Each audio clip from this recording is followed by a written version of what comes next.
Guys, welcome back to my new blogs, Tumpa কথা blog channel. আমার channel তোমাদের অনেক স্বাগত। তোমরা সবাই কেমন আছো? আশা করি ভালো আছো। আমিও ভালো আছি। আমি টুম্পা নিয়ে চলে এসেছি প্রতিদিনের মতন নতুন একটা ভিডিও। তো আজকে যেমন উঠেছি, ওপরের কাজ কমপ্লিট, মানে ছাদে যে গাছে জল দেওয়া, জামা কাপড় মেলা সব কমপ্লিট হয়ে গেছে। যাচ্ছি বাজারে, কারণ আজকে পুজো আছে। তো চলো সাথে থেকে দেখতে পাবো।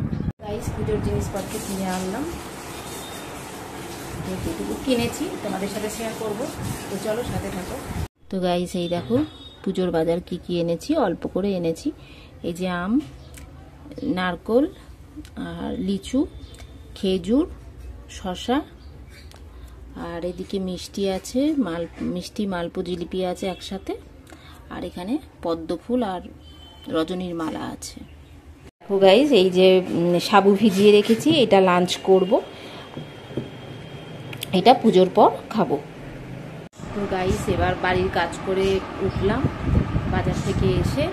আর আজকে তো কিছু তেমন রান্না বান্না নেই, যেহেতু সকালবেলায় আমি সাবু খাচ্ছি, তোমাদের দেখালাম। সাবু ভিজিয়ে রেখেছি আর পুজোর পরে আর কি। আর রাত্রিবেলায় এক জায়গায় নিমন্ত্রণ আছে, তো সেখানেই খেতে যাব। তো আজকে রান্নার কোনো সারাদিনে ব্যাপার নেই, সেই জন্য এবার ঘরটার পরিষ্কার হয়ে গেছে। এবার যাবো চান করতে, চান করে এসে পুজো করব।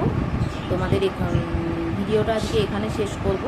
তার আগে বলে নিই, এবার পরের যে ভিডিওটা আসছে, পুজো যেটুকু করবো, ওই পুজোটার ভিডিও তোমাদের সাথে শেয়ার করব। তো চলো সাথে থেকো, দেখতে থাকো। তো গাইস, আমি এই ছোট্ট ভিডিওটা